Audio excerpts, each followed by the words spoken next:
Subtópico 2. O cerimonial. Em santa convocação, na qual todos deveriam apresentar-se a Deus de forma jubilosa, Israel apresentava a Deus as primícias de suas colheitas, como está em Deuteronômio 16:11. A cerimônia tinha início no exato instante em que a foice punha-se a ceifar a seara, Levítico 23:21, Deuteronômio 16:9. No momento mais solene, o adorador movia o molho perante o Senhor, Levítico 23:11. Então a festa era uma festa comemorativa das colheitas. É claro que primeiro se colhia, depois se apresentava. E agradecidos, todos agradecendo a Deus. Não esqueça isso. É um agradecimento, Aí um culto de louvor a Deus, de adoração a Deus. E sempre a gratidão a Deus estava presente. O reconhecimento de que é Deus que deu. Isso é interessante, na nossa vida. Sempre se lembrar. Tudo que você tem, que você possui, tudo que você adquiriu, tudo isso é o que Deus que deu. Então seja sempre grato a Deus. Era uma festa tremenda e até hoje se comemora isso em Israel. E sempre vai gente, que é ou o judaísmo, e também os cristãos aproveitam para irem lá verem eles celebrarem essa festa. Então acontece até hoje essa festa, e tanto a Páscoa quanto o Pentecostes continuam sendo celebradas essas festas entre os judeus. Subtópico 3, a simbologia. Para nós pentecostais, as primícias representam as almas que através do evangelismo e das missões apresentamos ao Senhor Jesus Cristo.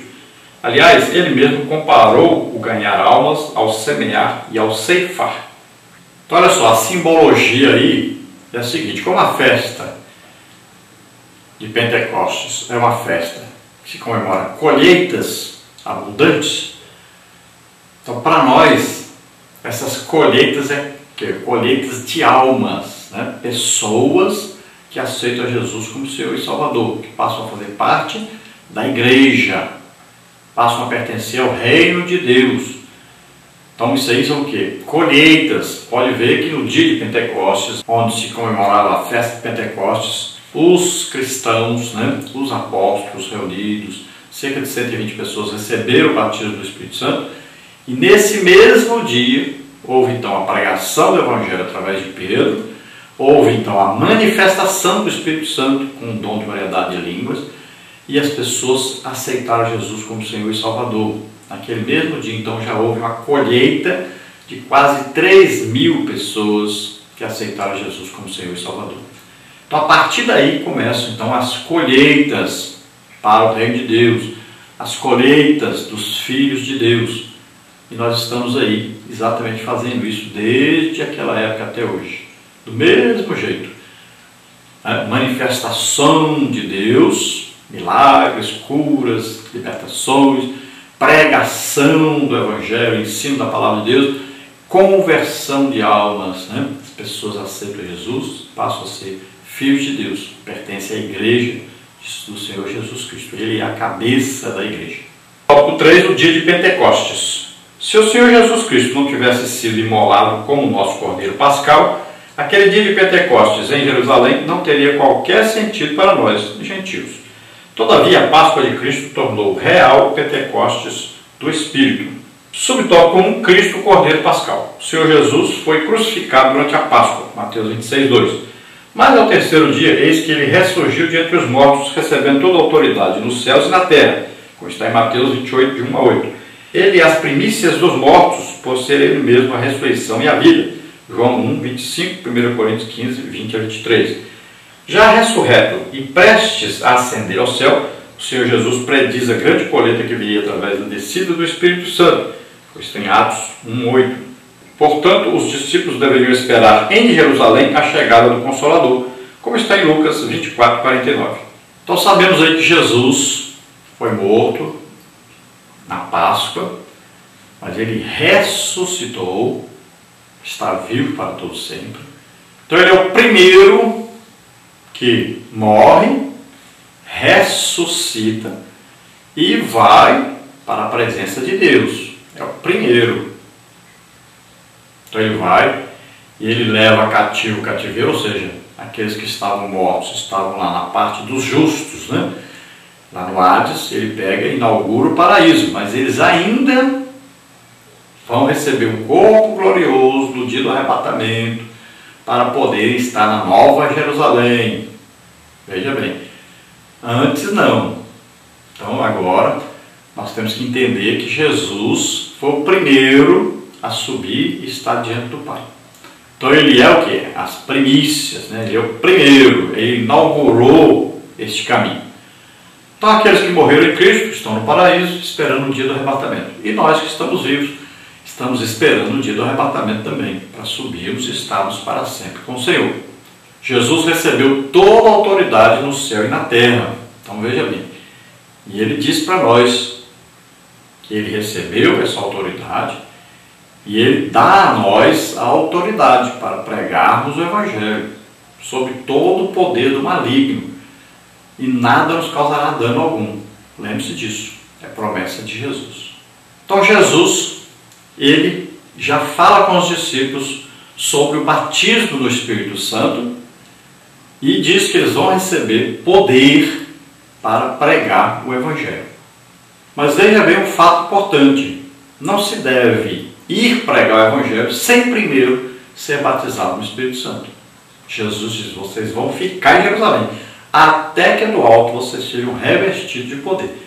Depois vocês vão ser minhas testemunhas, vão sair pregando o Evangelho por toda parte. Então é importante isso. Nós temos hoje vários problemas por causa disso. Muitos saíram pregando o Evangelho, abrindo igreja por todo lado, mas não receberam o batismo do Espírito Santo. E aí existe esse problema sério por aí. Tantas seitas que existem por aí. Subtópico 2, o Pentecostes do Espírito Santo. Passados os 50 dias, desde a morte de Cristo, ocorrida na Páscoa, eis que os discípulos recebem o Espírito Santo em pleno dia de Pentecostes, Atos 2, de 1 a 4. Cheios do Espírito, falavam noutras línguas, enunciando aos peregrinos que visitavam Jerusalém as grandezas de Deus, Atos 2, de 7 a 11. Então era dia de Pentecostes, festa de colheitas, Israel, muitos visitantes aí de cerca de 17 nações, inclusive tinha ali os de Roma, né? E é muito importante isso, porque foi citado aí esses de Roma. Quer dizer o quê? Que aqueles ali foram para Roma levando o Evangelho e eles agora estavam o quê? Salvos. Então esses aí levaram o Evangelho para Roma. Muita gente perguntando aí, querendo dizer que fulano, não sei quem, levou o Evangelho para Roma. Veja bem, que aí estavam já discípulos de Roma presentes no dia de Pentecostes. E eles levaram esse Evangelho lá para Roma. Então cuidado aí, porque aí está citando realmente que eles estavam presentes. Então aceitaram Jesus como Senhor e Salvador, foram batizados nas águas, olha aí, foram para Roma. Então é importante você notar isso aí. Mas o Evangelho nasceu em Roma, foi a partir desses aí, do dia de Pentecostes. Então é importante você entender muito claramente sobre esse falar em línguas do dia de Pentecostes. Então a festa ali foi o dia que os discípulos receberam o batismo do Espírito Santo e começaram a falar em línguas concedidas pelo Espírito Santo. Então você tem que entender claramente isso. Olha, quando você recebe o batismo do Espírito Santo, você fala em línguas. Essa língua, Paulo em 1 Coríntios diz, ninguém entende, só Deus entende. Essa língua é para você falar nela a vida inteira e é para você orar com essa língua. É uma língua de oração. Paulo diz que quem ora em línguas edifica-se a si mesmo. Judas, versículo 20, lá capítulo 1, versículo 20. Edificando-vos na vossa santíssima fé, orando no Espírito Santo. Orar no Espírito Santo, letra maiúsculo, Espírito. Orando no Espírito Santo é orar em línguas, para você ser o quê? Edificado. Então é uma linguagem de oração. Então, os discípulos aí, cerca de 120 pessoas, receberam o batismo do Espírito Santo e começaram a falar nesta língua do batismo. Ninguém entende, só Deus.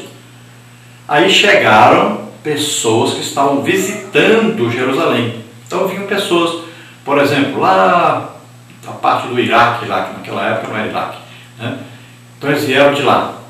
Eles falavam o quê? Aramaico. Vieram gente da Líbia, falava árabe. Veio gente de Roma, falava latim. Então veio gente de todas as nações ali estavam ali presentes na festa de Pentecostes. Então agora o que aconteceu? O Espírito Santo concede aos apóstolos, então, que eles falem o quê? Na língua dos estrangeiros. O que é? Um dom de variedade de línguas. Agora olha só, antes batismos falavam uma língua que ninguém entendia. Agora o dom de variedade de línguas é um dom do Espírito Santo que concede a nós falarmos tanto na língua do batismo, como podemos falar na língua dos estrangeiros, como podemos falar numa língua para sermos interpretados, como podemos também falar na linguagem de oração do Espírito Santo, como está em Romanos 8, né? Gemidos inexprimíveis do Espírito. Então você pode falar 4 tipos de línguas quando você tem dom de variedade de línguas. Então os apóstolos começaram a ser usados agora no dom de variedade de línguas. E começaram então o quê? Falar na língua daquelas pessoas que estavam visitando Jerusalém. Então para aqueles que vieram lá do lado do Iraque, lá, que falavam o aramaico, eles começaram a falar em aramaico com eles. Para aqueles que vinham da Líbia e falavam árabe, eles começaram a falar em árabe com eles. Para aqueles que vieram de Roma e falavam latim, começaram a falar em latim com eles. Veja bem, é isso que aconteceu naquele dia. Os discípulos e os apóstolos não entendiam, quando eles falavam, por exemplo, em árabe, eles não estavam entendendo o que estavam falando. Mas as pessoas que falavam árabe entendiam tudo. Então a multidão, aí o que aconteceu?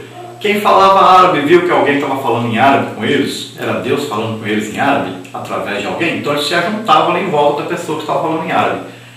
Aí os romanos, por exemplo, falavam latim, então o que eles falavam? Ah, tem alguém ali falando em latim, ó, profetizando, falando as coisas de Deus para nós, na nossa língua. Então eles se aproximavam daquela pessoa que estava falando em latim. Então foi isso que aconteceu ali. Esta manifestação de variedade de línguas, o dom do Espírito Santo. Então nesse dia foram batizados aí, nas águas, quase 3.000 pessoas que se converteram ao Evangelho, se converteram, aceitaram Jesus como Senhor e Salvador, através então desse sinal poderoso aí, né, do Espírito Santo e da pregação de Pedro. Subtópico 3, as primícias da igreja cristã. Nesse momento levanta-se Pedro com os demais apóstolos e proclama o Evangelho de Cristo. E como resultado de sua mensagem, quase 3.000 pessoas convertem-se. Atos 2,41. Dessa forma, as primícias da igreja primitiva são apresentadas a Deus Pai. Então, como já dissemos, no subtópico 2, o que aconteceu aí, então, a manifestação do Espírito Santo, os dons em evidência, né? Começaram a falar na língua dos estrangeiros, eles se converteram, eram quase 3.000 pessoas, e imediatamente foram batizados nas águas. Então, esses são o quê? As primícias, né? Esses aí são os primeiros frutos colhidos já pela igreja, que estava se iniciando agora. Então, o início da igreja, pregadora do Evangelho, ganhadora de almas, é esse dia de Pentecostes aí. 50 dias após a Páscoa, após Jesus ter morrido e ressuscitado. Depois de 3 dias, é claro. Vem agora então essa festa em Jerusalém. E ali então as conversões, as primeiras conversões da igreja acontecem ali, naquele dia. Cerca de 3.000 pessoas. Imagine aí, se nós pregássemos o Evangelho assim, do poder e da unção do Espírito Santo, com as manifestações do Espírito Santo presentes. Olha aí, que colheita abundante, né? É assim que começou a igreja e é assim que foi continuando a igreja.